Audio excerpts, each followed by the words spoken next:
Thousands of Egyptians have begun flooding the streets of Cairo as protesters promise an unprecedented rally. Protesters are already gathering at key sites, with some reports suggesting that crowds plan on marching towards the presidential palace later today. This comes after President Hosni Mubarak once again vowed to remain in office until September. In a televised national address, he promised to transfer some power to his vice president, Omar Suleiman, but not step down himself.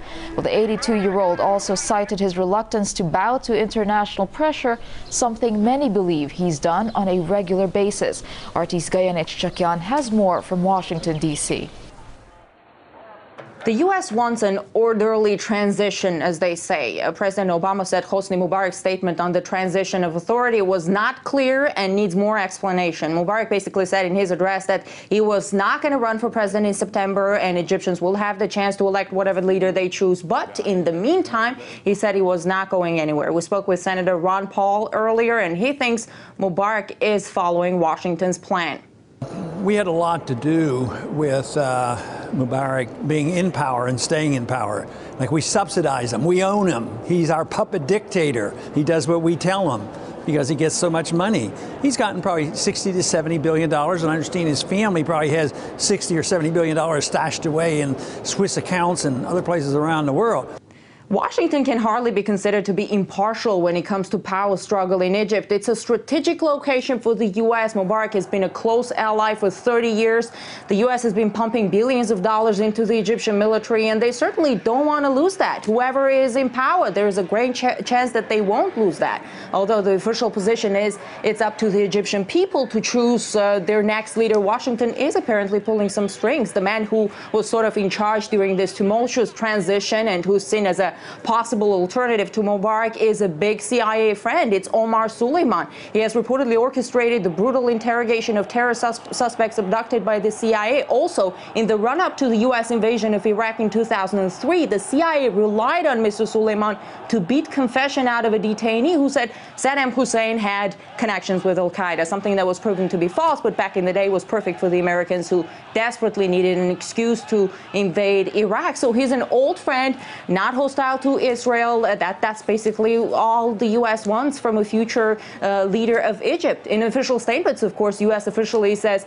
U.S. officials say they would want to see a leader who hears his people's grievances. But there's certain hypocrisy here. Just a year ago, when asked about human rights violations by the Egyptian government, I remember Obama's response was, Egypt is our close ally, and it's not the job of the United States to lecture Egypt on democracy and human rights. The rhetoric for Egypt has changed in recent weeks. The U.S. took up its old role of democracy preacher, but if you watch American TV, listen to American politicians, it's all about U.S. interests, not really about Egyptians. They want democracy for Egypt, but a democracy that will be okay with the United States.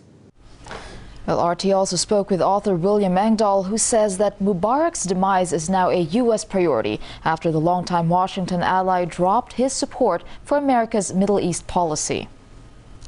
Mubarak's government realized that the U.S. was preparing a regime change along the lines of the so-called color revolutions in Georgia, Ukraine, the Orange Revolution, and so forth, bringing young Egyptians, activists to the United States, sometimes receiving them at the State Department, sometimes at the National Endowment for Democracy or Freedom House. These are all quote-unquote private NGOs that specialize in regime change for Washington. And what's going on is really a major, not destabilization of a U.S. ally. Mubarak has been opposed to most of U.S. policy vis-a-vis Iran, vis-a-vis Persian Gulf nations, and vis-a-vis Lebanon over the last several years. So he's become, in effect, a thorn in the side of Washington's greater agenda since 2001. Well, Friday is expected to see the largest protest since the unrest began more than 2 weeks ago. Former CIA officer Emile Nakle told RT he thinks Mubarak's reluctance to go makes the situation volatile.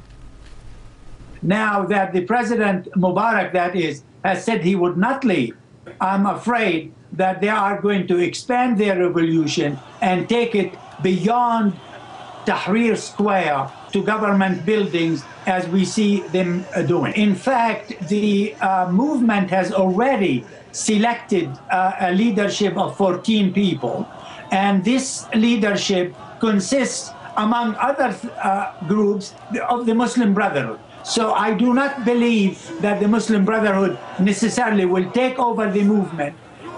The movement remains secular, liberal, professional movement from across the Egyptian society. So it is not one specific ideology. So there are some members who are extremists, but for the most part, the Muslim Brotherhood has participated in Egyptian elections and already indicated they would be willing to participate in fair and free elections in Egypt.